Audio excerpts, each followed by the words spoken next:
¿Qué tal? Muy buenos días. Gracias a Dios aquí estamos y estamos con la continuación de este pasaje increíble en la vida de Jonás, en donde yo le doy gracias a Dios porque me ha mostrado muchas cosas que nos enfrentan,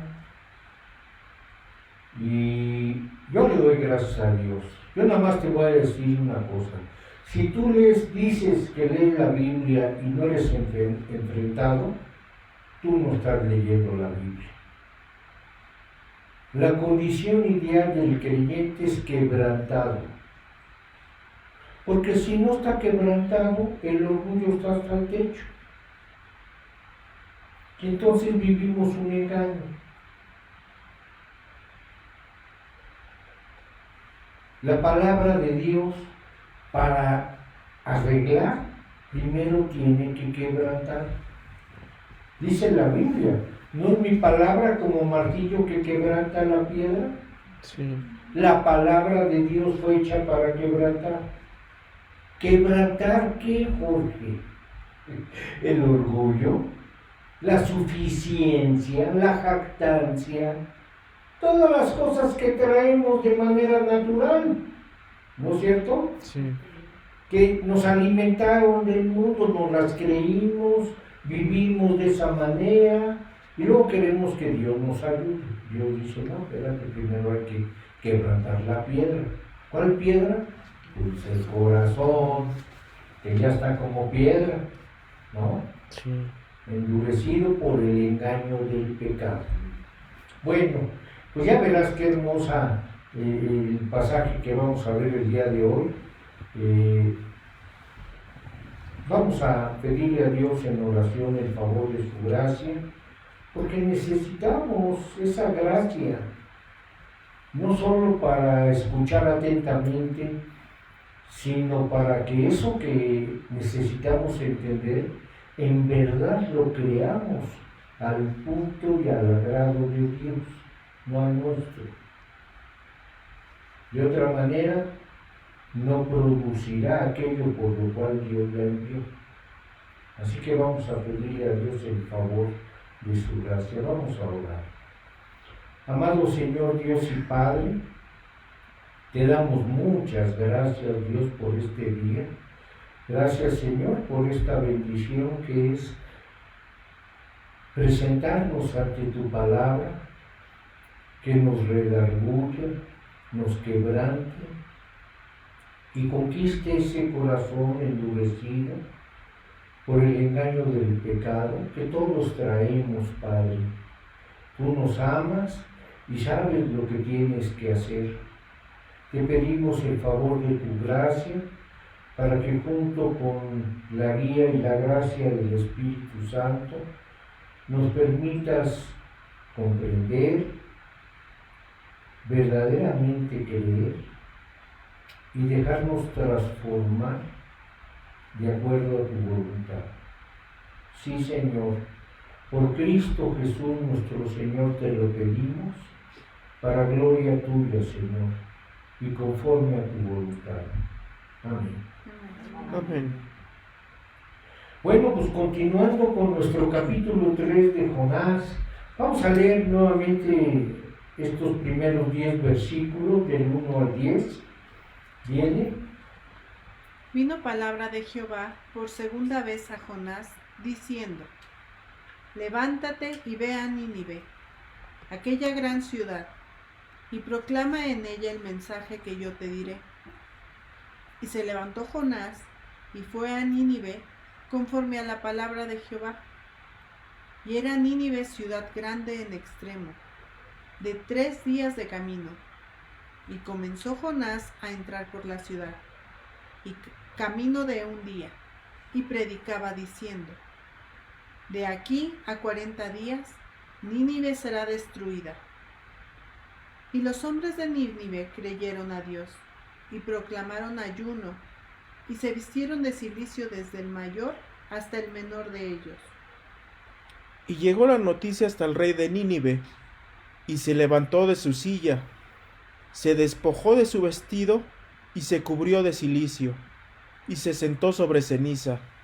e hizo proclamar y anunciar en Nínive, por mandato del rey y de sus grandes, diciendo: hombres y animales, bueyes y ovejas, no gusten cosa alguna, no se les dé alimento ni beban agua, sino cúbranse de cilicio hombres y animales, y clamen a Dios fuertemente, y conviértanse cada uno de su mal camino, de la rapiña que hay en sus manos. ¿Quién sabe si se volverá y se arrepentirá Dios, y se apartará del ardor de su ira, y no pereceremos? Y vio Dios lo que hicieron, que se convirtieron de su mal camino, y se arrepintió del mal que había dicho que les haría, y no lo hizo. Bueno, hasta aquí vamos a ver el día de hoy, pero déjame decirte que hay mucha enseñanza. Por eso es muy importante la oración entre semana para cuando viene el creyente. Yo, como me doy cuenta que el creyente no ora entre semana, pues porque se distrae con todo, porque no está atento, porque se duerme. Hay tantas señales de falta de interés en la persona que no está buscando el favor de Dios, que Dios no puede hacer los milagros que quiere hacer en esa vida. Y por eso les repito, vamos a prestar atención a tanta enseñanza que hay aquí en este pasaje. Y empiezo diciéndote que aunque Nínive era una ciudad grande, ya comentamos hace 8 días, Dios la conquistó con una persona, con una persona. Dios capacitó a una persona y la hizo un ejército de uno. Sí. Preguntamos, ¿hay algo más grande por lo que estés viviendo que el pagar tu renta? ¿Hay algo por lo que estés viviendo que sea más grande que tú? Que se apodere de tu corazón, por lo cual estás dispuesto a morir. ¿Estás sirviendo a Dios? ¿Eres un ejército de uno? Personas a tu alrededor te necesitan, se están muriendo. Y son personas que necesitan ver cómo Dios transforma una vida y la redirige. ¿Cómo puedes entonces volverte un ejército de uno? Mira, amigo, Dios lo hizo con Jonás. Dios hizo 4 cosas con Jonás, por lo que Jonás se convirtió en un ejército de uno. Y comenzamos viendo la semana pasada estos 4 puntos. El primero fue la gracia persistente de Dios. El segundo, el llamado de Dios. Tercero, la estrategia de Dios. Y por último, el poder de Dios. ¿Cuál es este? Vimos ya la semana pasada lo que se llama el principio de Jonás, ¿no? ¿Que cuál es este principio? Pues es vida de la muerte. ¿Cómo Dios saca vida de la muerte? Y decíamos que los fracasos te hacen útil. Sí. Los fracasos nos hacen útiles. Jesús mismo vivió este principio de Jonás.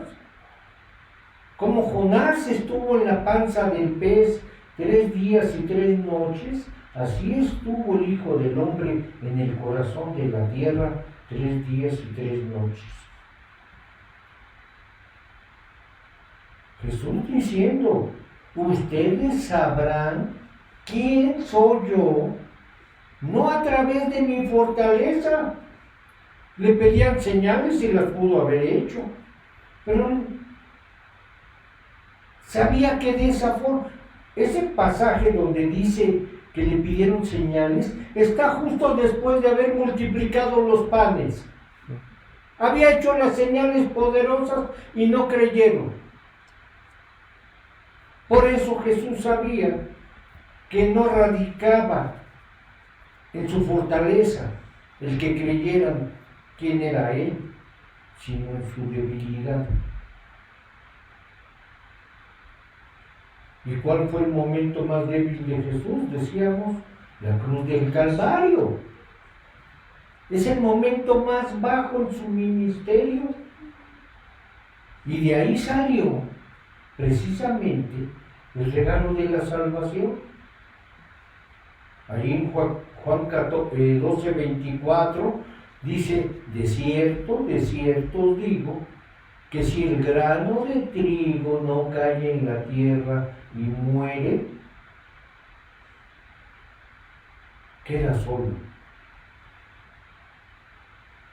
Pero si muere, así mismo,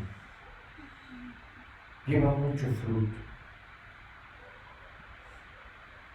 Eso no solo es cierto en cuanto a Jesús o en cuanto a Jonás, sino es lo que Dios quiere hacer con nosotros. El fracaso, el sufrimiento en nuestras vidas te hacen útil. Es Dios capacitándote. Así es la obra de Dios. Conozco creyentes que oran, Señor, úsame. Y lo primero que hace Dios con alguien que quiere servir a Dios es que Dios lo mete en el campo de entrenamiento. Sí. Ahí invariablemente hay problemas y más problemas. El sufrimiento te hace un siervo. Lo que sucede, ojo, es que el sufrimiento te saca de ti mismo. Bueno, puede sacarte de ti mismo. Si no decides verte como, ay, pobrecito de mí. Cuando tú leas la oración de Jonás en el capítulo 2, no verás un Jonás que está dentro del pez diciendo, ¡ay, qué feo huele! ¡Ay, cuántas cosas babosas aquí adentro! No, es alguien que sale de sí mismo, se reconoce culpable, se ve como es. Y por eso logró la atención de Dios.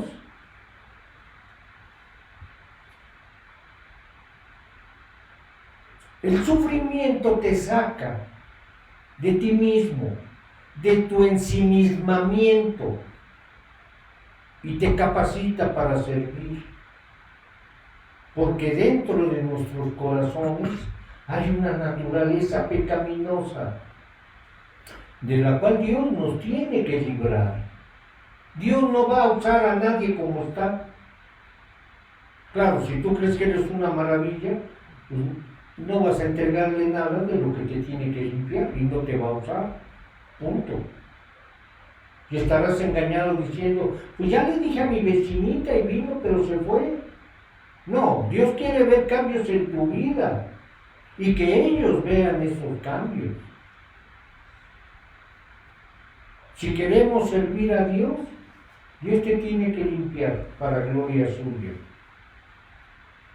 Entonces se necesita el sufrimiento y de fracasos para hacernos siervos. Y también se necesitan problemas y fracasos para hacernos humildes, para humillarnos. Toda la gente nos creemos humildes, ¿verdad? No, pero yo me humillé. Sí, nos creemos eso. Y Dios dice, la Biblia dice, que Dios da gracia al humilde. Yo te pregunto, ¿cuánta gracia te han dado? No, sin puro problema. Bueno, también dice que Dios resiste al soberbio, ¿no? Sí. Cuando Jonás iba para Tarsis, lo apapachó, lo consintió, le puso la hamaca ahí abajo y le proveyó todo No, al agua, ¿verdad? sí. Lo resistió. Problemas.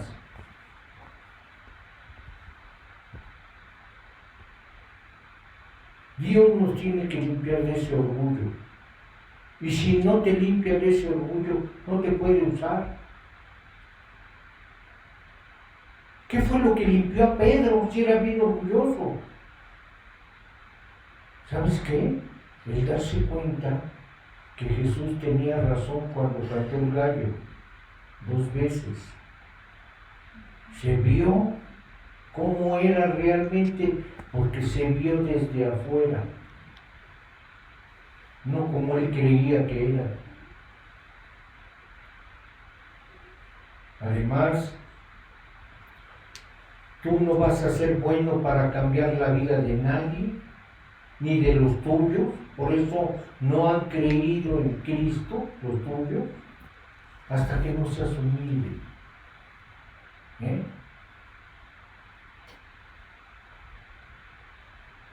Cuando has pasado por fracasos y sufrimientos, tienes la gran oportunidad de volverte compasivo, de pensar en otros.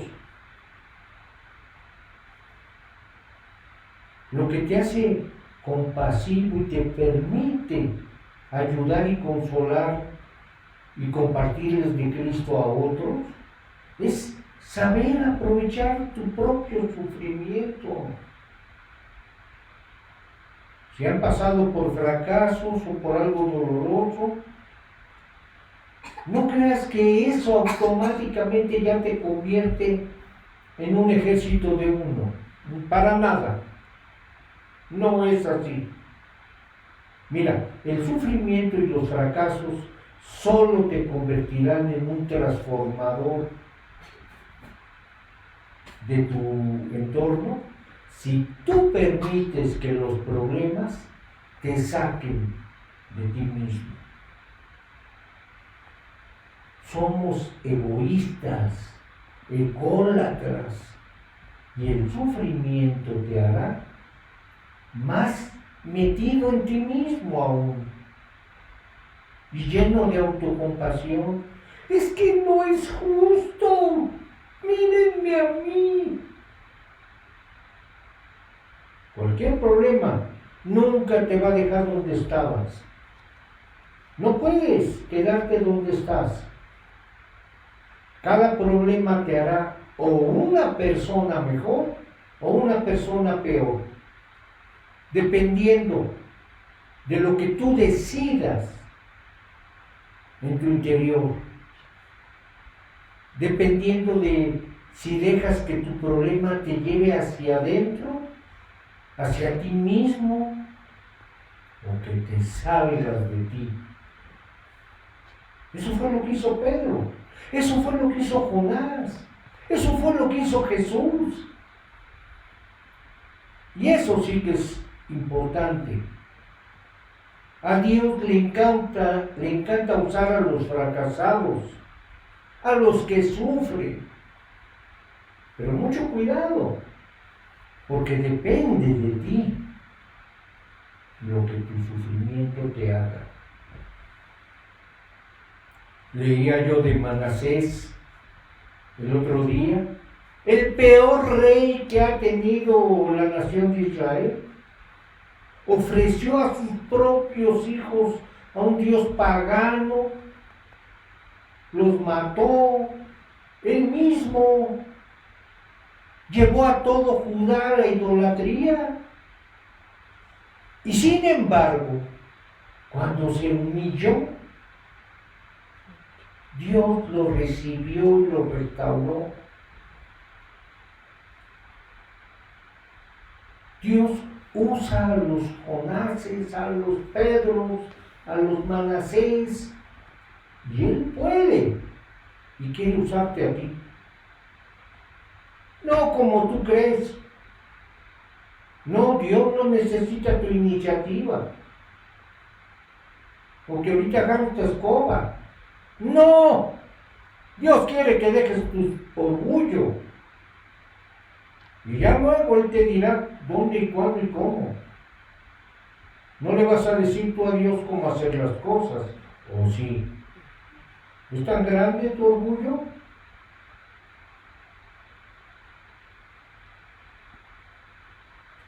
Alguien aquí piensa, estoy pasando por sufrimiento, por problemas, me estoy metiendo en mí mismo. Te voy a decir algo. No desperdicies tu sufrimiento, porque puede hacerte un ejército de uno.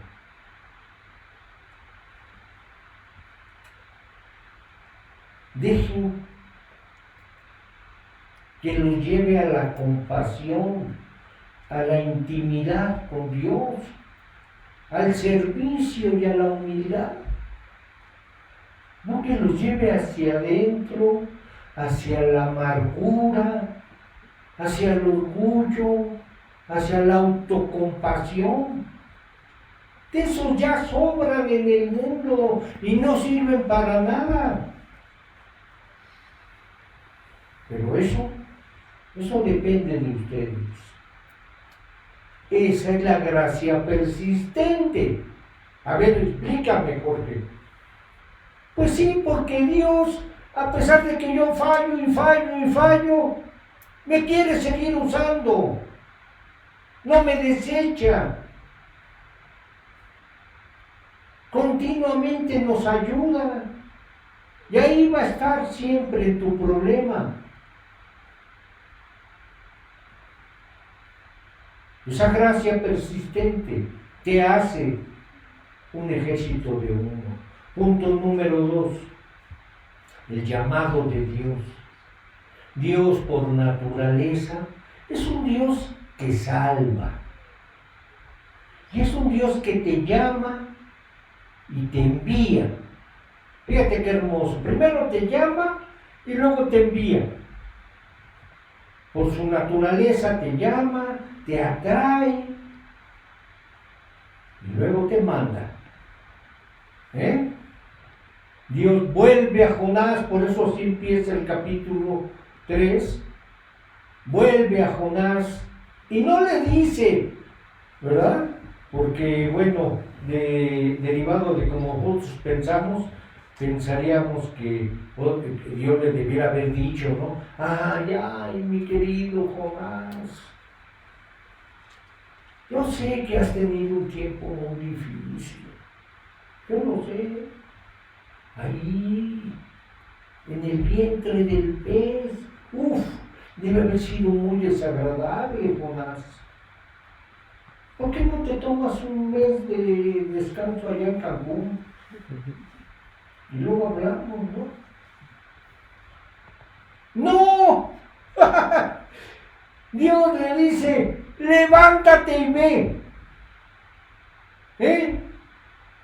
¿Verdad que no pensamos como Dios? No. Bueno, ¿qué significa eso? En el versículo 1 de este capítulo, te dice que la misión no es para los bien descansados. La misión no es para las personas con tiempo libre, o para las personas con dinero, o para las personas con don de palabra. No es para las personas con una educación teológica profunda.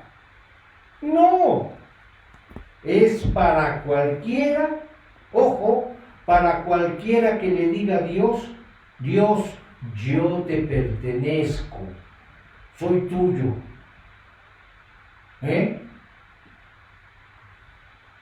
Tú eres mi Señor. Porque Dios es por naturaleza un Dios que llama y envía. Si lo conoces un poquito, Él siempre está volviendo de una y otra oportunidad que nos da. El Señor no desecha para siempre. Yo le doy gracias a Dios porque Dios es el Dios de las oportunidades. Segundas, terceras, cuartas. ¿Cuántas quieres? Hay creyentes que no te dan ni una oportunidad, ni una, de restablecer una relación. Cuando Él te dice, irás ahora, saldrás de ti mismo, podré usar tu vida, comenzarás a vivir para servirme a mí y a otras personas, para que yo pueda cumplir todos los demás aspectos de tu vida. ¿Habrá alguna causa que sea más importante que hacer cualquier otra cosa en tu vida?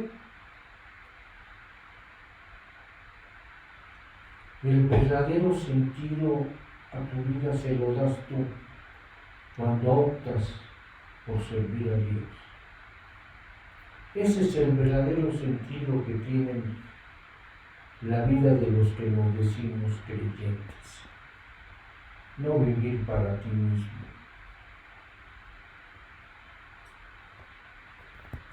Lo que realmente Dios te está diciendo es: ¿cuándo vas a ver finalmente quién soy yo?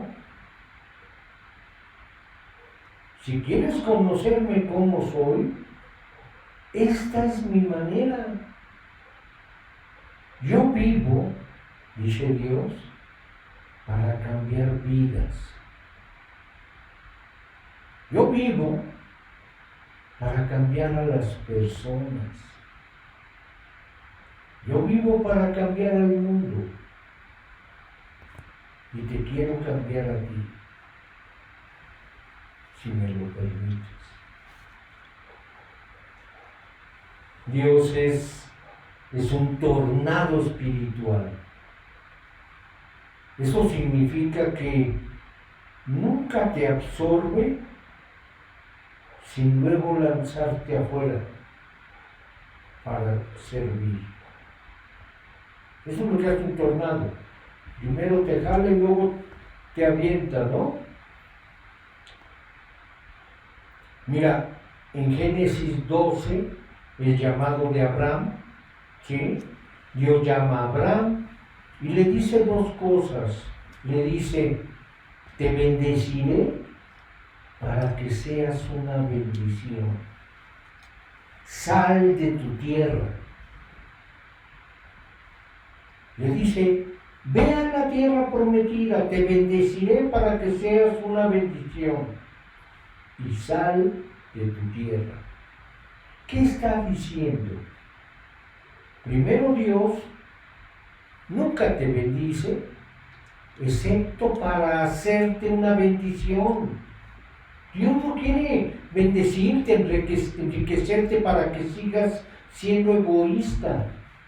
No lo va a hacer. Por más que te digan que Dios te bendiga.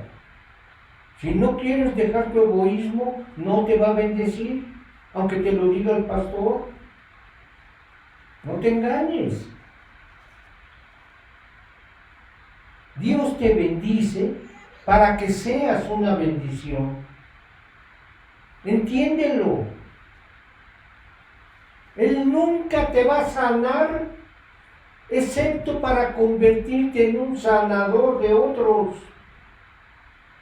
¿No has podido leer el pasaje cuando Jesús sana a la suegra de Pedro? Dice que tenía fiebre, Jesús la sanó y ella se levantó a servirlo. ¿Y tú? No, yo quiero que me sanen para seguir siendo egoísta. Pues a ver si lo hace.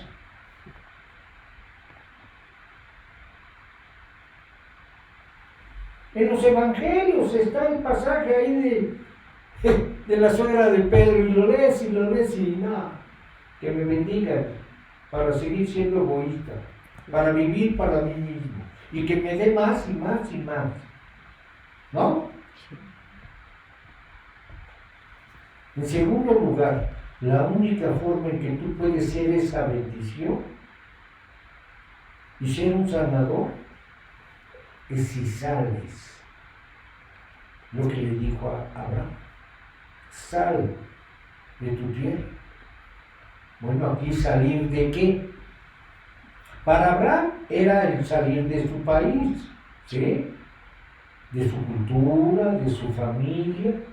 Eso fue lo que implicó para él salir. Pero el principio es que salió de su zona de seguridad, o lo que llamamos la zona de confort, ¿no? Salió de su familia. Fue llamado a hacer cosas que dan miedo, cosas que te hacen vulnerable. Y muchos de ustedes tienen miedo a dar esos pasos de fe, porque no tienen la fe. Es que si dejo mi chamba para predicar, ¿de qué voy a vivir? ¿Verdad? Y si la gente no quiere ofrendar, si nada más quiere escucharme en el Facebook y ni siquiera decir aquí estoy, menos va a ofrendar.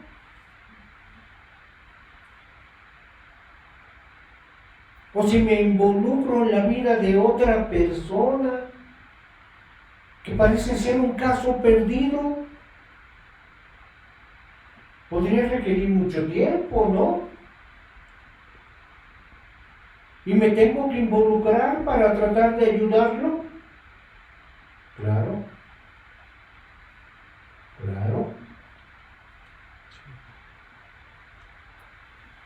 Podría necesitarme cuando yo quiero descansar.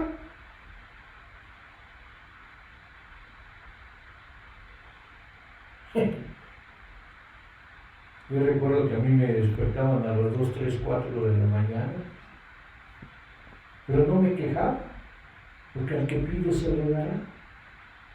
Bueno, eso me enseñó Dios. Otro yo creo que descolgaba el teléfono, ¿no? Sí. Horario de oficina, ¿no?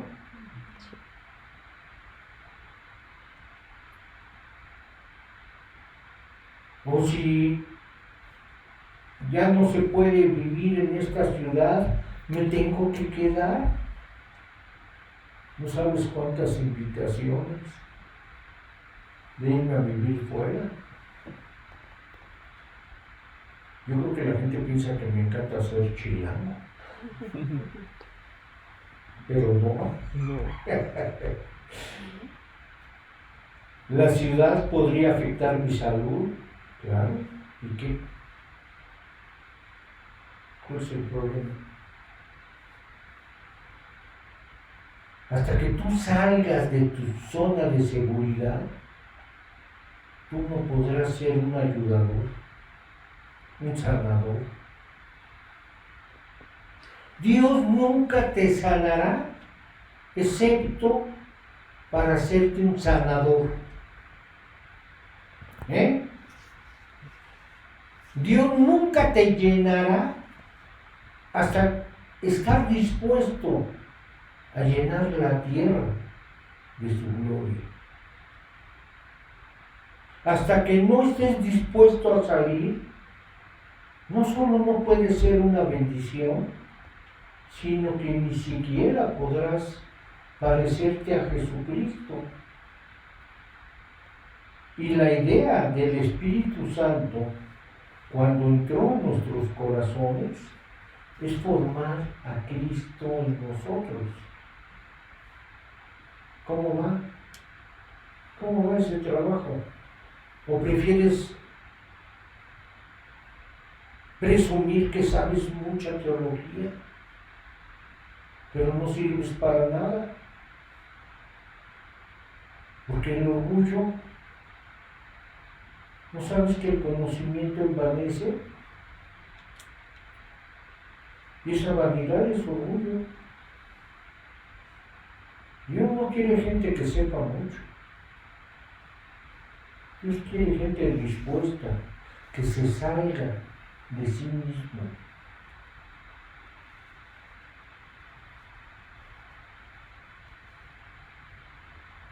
Porque Jesús, muchos años después de Abraham y de Jonás, él dejó su lugar de seguridad y su zona de confort en el cielo.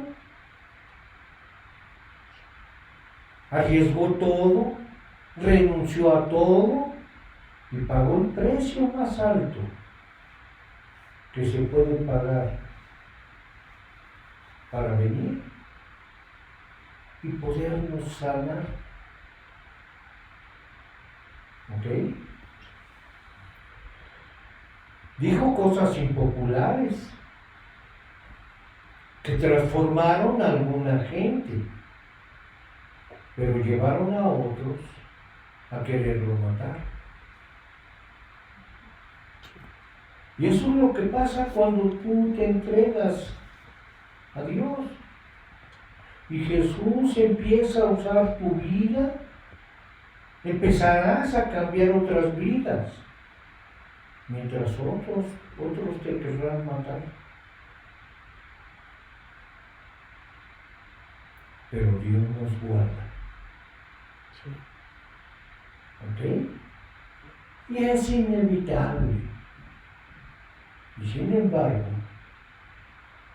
al humillarse así, Jesús se exaltó a lo más alto, al humillarse. En cambio, el que se exalta a sí mismo será humillado. Te repito, toda la eternidad le vamos a estar agradeciendo y lo vamos a estar adorando por eso, porque ahí sí lo vamos a entender perfectamente. Digo, si entras a la eternidad con Él, pero si vives para ti mismo, cuanto más grande te veas a tus propios ojos, más pequeño te vuelves a la vida y delante de Dios.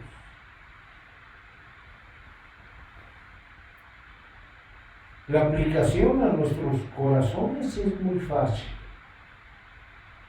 Aun cuando digas, soy cristiano, y aun cuando digas que vives para Dios, día tras día, vivir realmente nada más para tu horario, para cumplir con tu chamba, tu carrera, tus metas, tus deseos. ¿Para qué estás viviendo? Puedes decir, aquí está esto en lo que me estoy involucrando. Aquí es donde me estoy moviendo fuera de mi confort, de lo cómodo. ¿Lo puedes hacer? Si no, no eres creyente. Aquí es donde me estoy dando a mí mismo. ¿Lo puedes decir? Estoy muriendo a mis deseos y me estoy dando, ya sea emocionalmente o financieramente. Aquí es donde me estoy dando para servir a Dios y a otros. Eso es lo que nos llena. Eso es lo que le da sentido a una vida. ¿Puedes mostrarme eso? Bueno, alguien dirá, es que Jorge, yo no tengo los dones, no tengo el tiempo. o no tengo el talento. Mira, la respuesta es que Dios no necesita ninguna de esas cosas. Nada de eso lo va a usar Dios. Todo lo que Dios quiere, esto sí, grábatelo, todo lo que Dios quiere es tu voluntad. Tu voluntad. Y es así que se la puedes dar. Pero si quieres vivir para ti, estás despreciando tu sufrimiento. Y entonces sí será inútil. Te volverás más egoísta, amargado.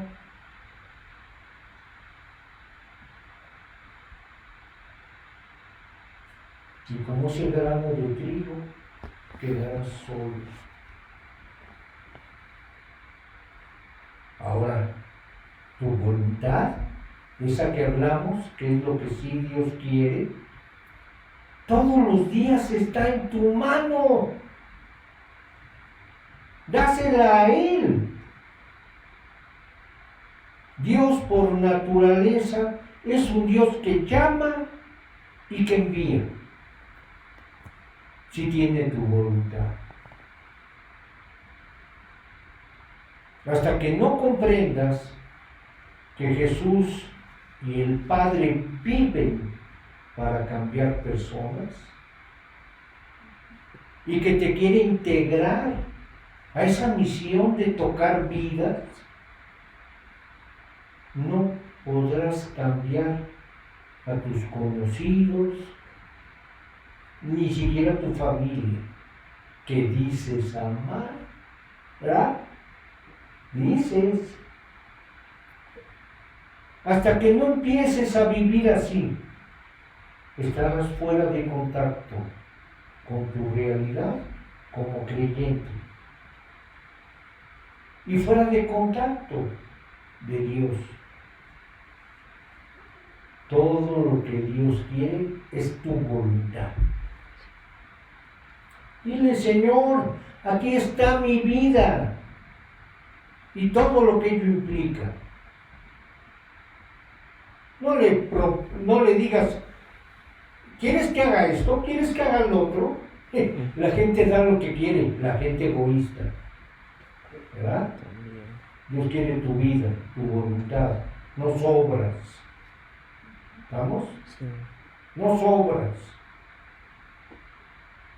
Tu voluntad.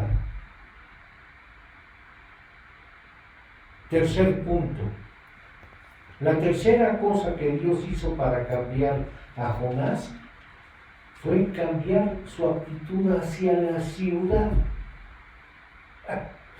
La estrategia de Dios para los cristianos es enviarlos primeramente a la ciudad. Cáptame. A ver, ¿por qué Pablo no se detuvo en los pueblos pequeños? Pablo iba a las ciudades importantes de Corinto, Roma, Efeso. Dios envió a Pablo a las ciudades. Hay que ser observadores cuando uno lee. Todo el imperio romano fue cambiado por un grupo de esclavos. ¡Wow! Y de gente de la calle. Los conquistadores fueron conquistados. ¿Cómo fue que los cristianos literalmente se apoderaron del imperio romano? ¿Cómo? Bueno, fue porque Dios guió a Pablo a las ciudades e ignoró el campo y los pueblitos. La razón por la que hizo esto, primero, fue porque los habitantes de las ciudades siempre han estado más abiertos a los cambios. ¿Sabías? En segundo lugar, la ciudad es un lugar donde todo comienza, los cambios, ahí comienzan y luego se expanden a la provincia. Pero todos los cambios son en las ciudades. Los inmigrantes, ¿no te has fijado? Los que han llegado a México, que recibimos con los brazos abiertos, ¿no? Vinieron primero a la ciudad, ¿no es cierto? Sí. Y de ahí se han dispersado por la provincia. La gente viene a trabajar, a estudiar a la ciudad. Y de ahí luego se mueven, si quieren, a provincia. Ideas, modas, teatro, artes y más cosas se generan en la ciudad. Y luego ya pasan a los pueblos. Ese es el corazón, la ciudad. Si tú quieres inyectar una medicina rápido, la inyectas directo al corazón, no a las venas.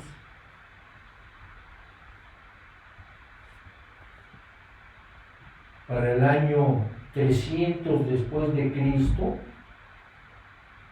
la mitad del imperio romano eran cristianos.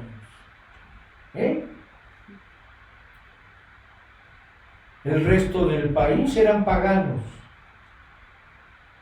Bueno, la palabra pagano significa campesino o aldeano.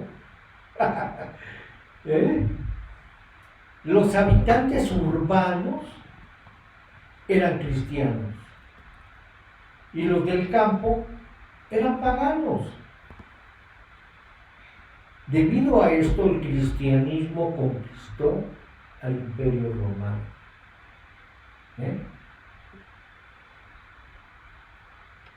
Lo que tenga a la ciudad por el cuello, tendrá al país por el cuello. Dios ama las ciudades porque ve que es el lugar más estratégico para vivir para Él. Y no sabes cuántos creyentes he oído que toman decisiones. A ver, no me voy a ir a Chicopac. Yo voy a servir a Dios. No, tú estás sirviendo a ti. Cuando la persona obedece, Dios puede guiar a donde te quiere. Cuando no, es tu propia voluntad la que te lleva a Australia, Japón, China. Cuando yo tomé ese discipulado,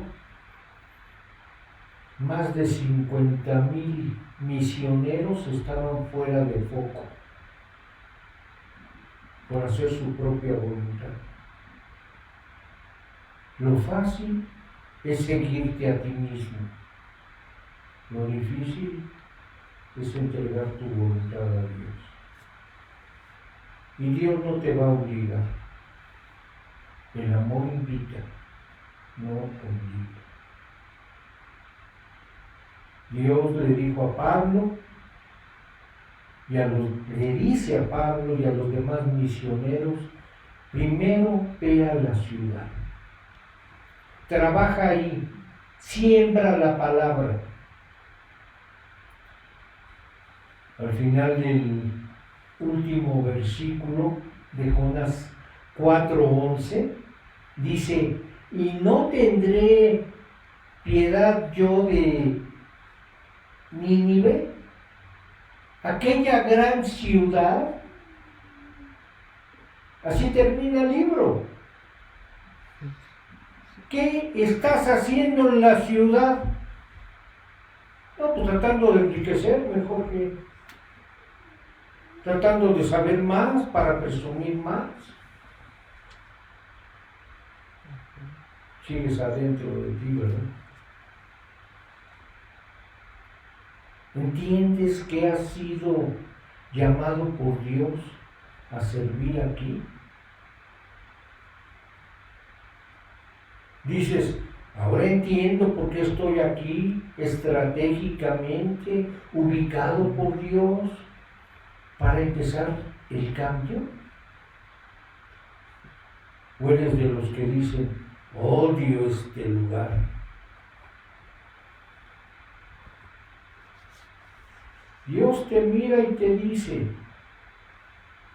yo no te usé, yo vine a servirte.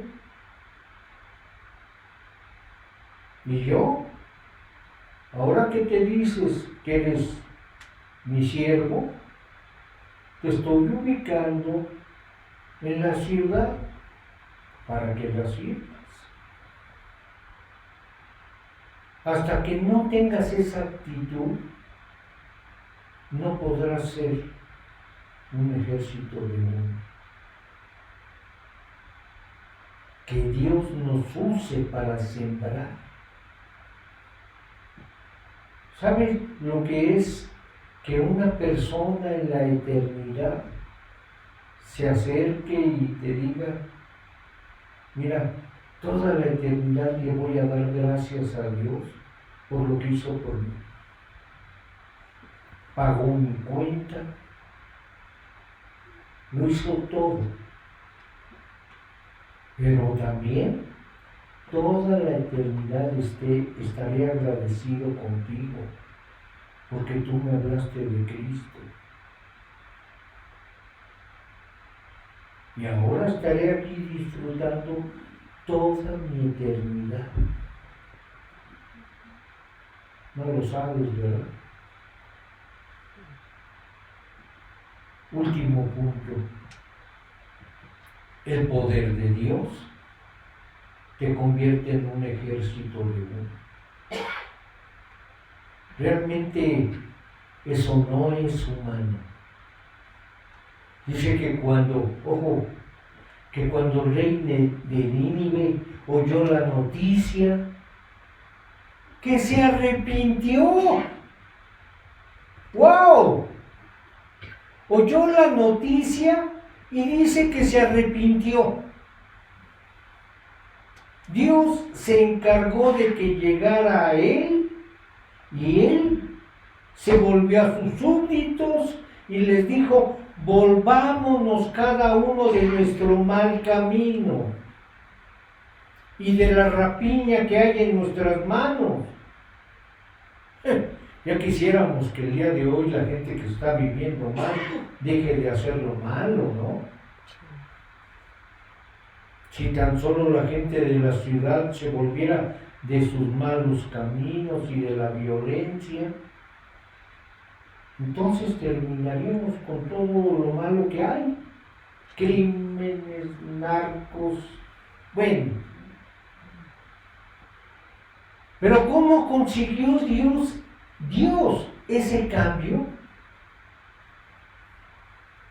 Obvio, a través de Jonás lo consiguió. Pero atención, ¿cómo?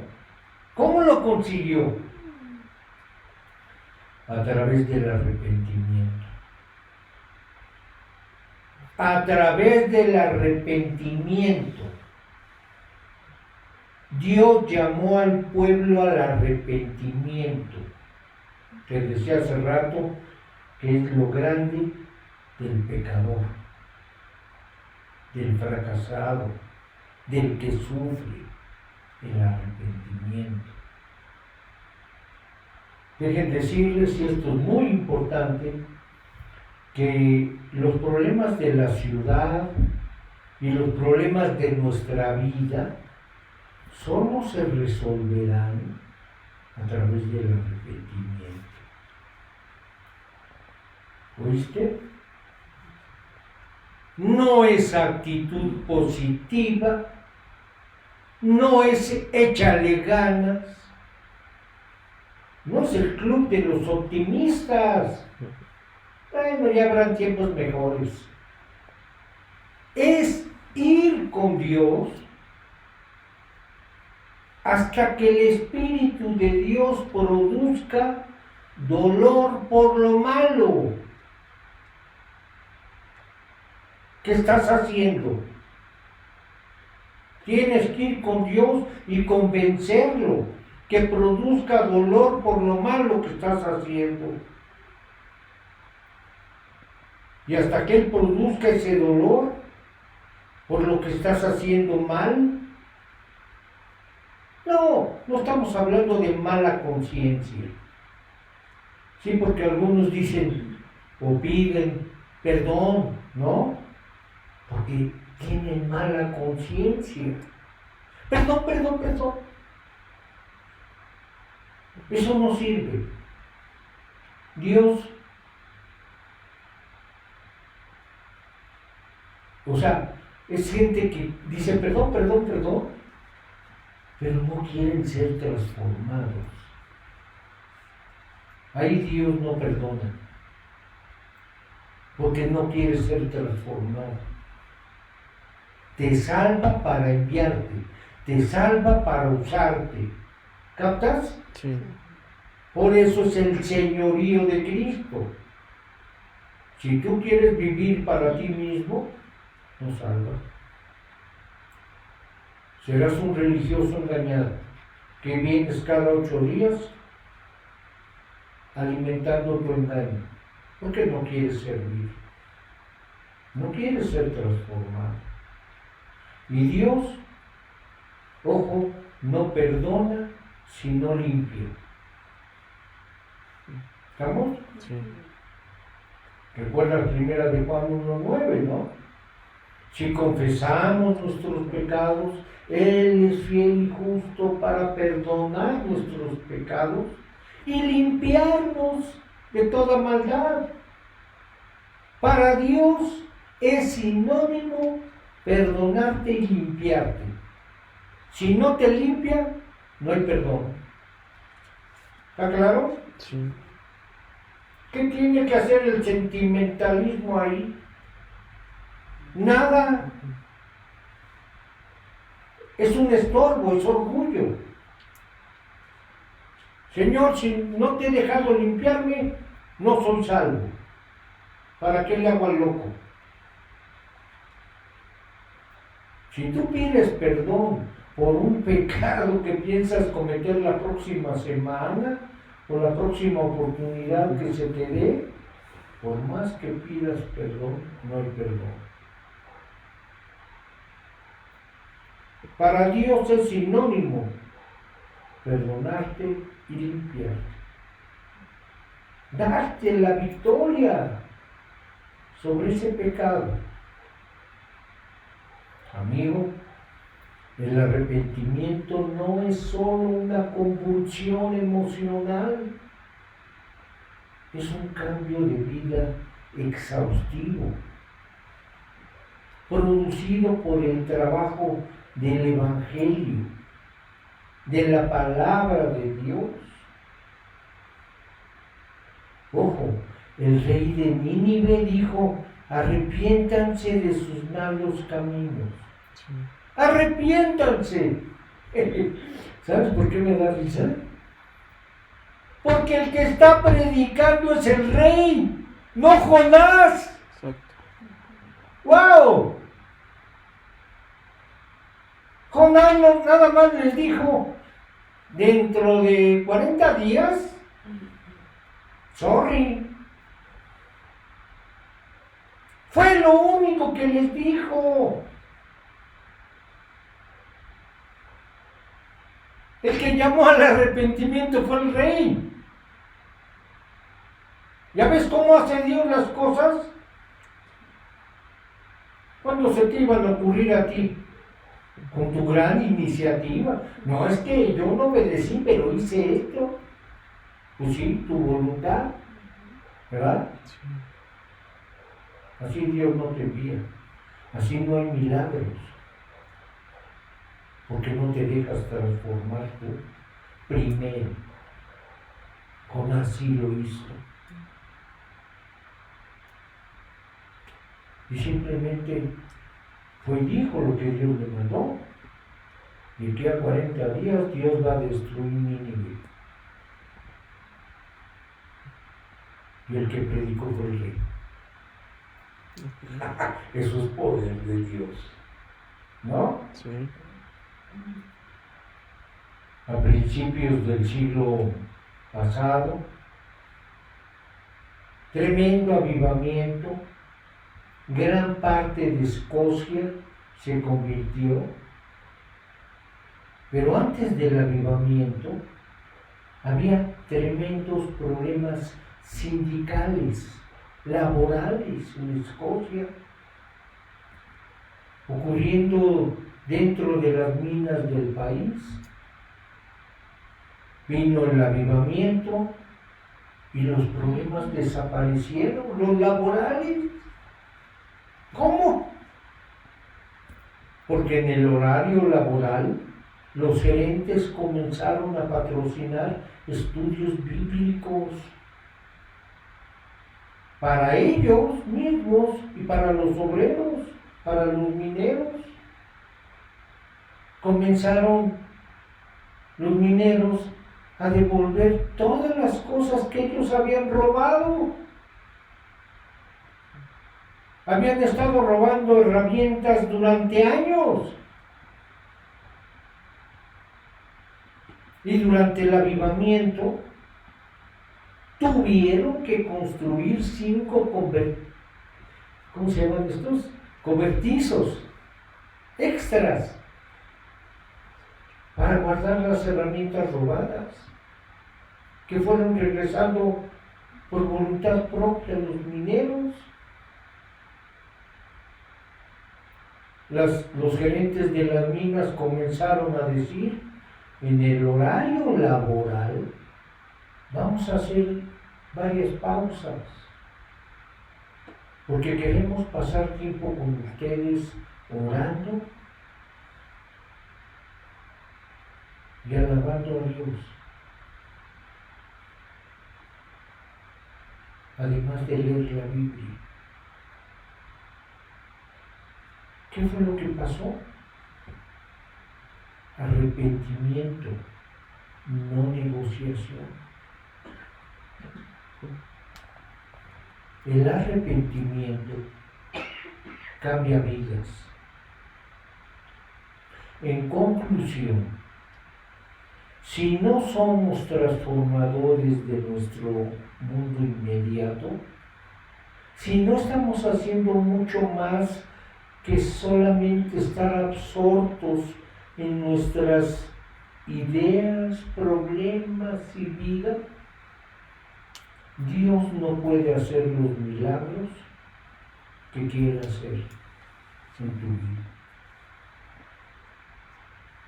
No importa lo bonito que sientas. Cuando yo vivo para afuera, vivo para los demás. Y Dios me usa como un instrumento de la salvación. Y Dios, que conoce nuestras necesidades, entonces sí las suple. Mas buscar primeramente el reino de Dios y su justicia. Y todo lo demás será añadido. Amigo, ¿no estás cansado de que le falte grandeza a tu vida?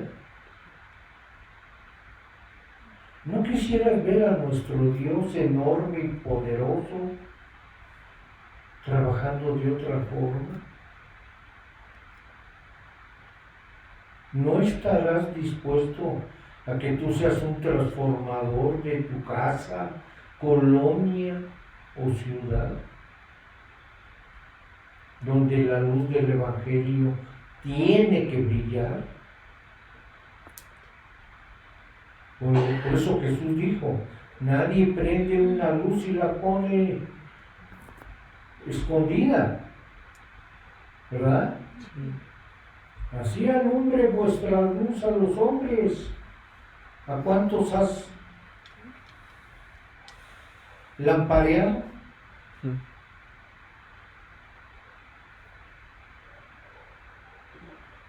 Qué fácil es engañarnos, ¿no es cierto? Sí, irnos metiendo cada vez más en nosotros. Eso es lo que quiere el diablo. Y te patrocina. Y todavía hay gente que te apapacha, haciéndola de diablo.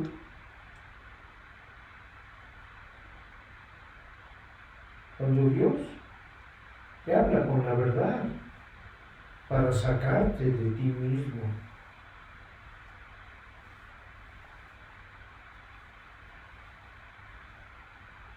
Y solo Dios hará su plan de salvación a través de aquellos que estén dispuestos a morir a sí mismos. Te repito, Jonás no dijo nada. Solo de aquí a 40 días Nínive será destruida.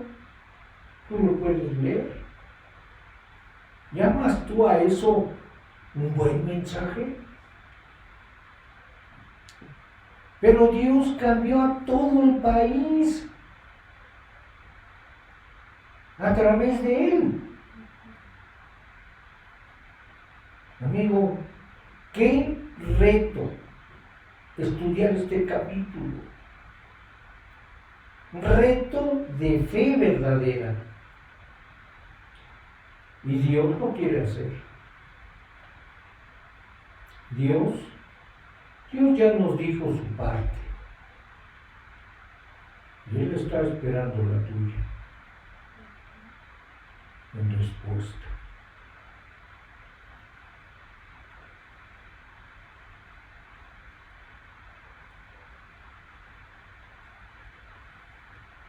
Vamos a darle gracias a Dios. Amado Padre, bendito Señor y Dios, gracias. Gracias porque tu palabra es verdad. Y puede incomodarnos, puede no gustarnos, pero tú estás comprometido con la verdad. Porque solo la verdad salva. Y si queremos ser salvos, necesitamos amar y abrazar esa verdad que es nuestro Señor Jesucristo. Gracias Dios, porque Él es el mismo ejemplo de lo que estamos diciendo. Él se salió de sí mismo al costo de su vida para darnos esa salvación. Y si Él es el primogénito de tus hijos,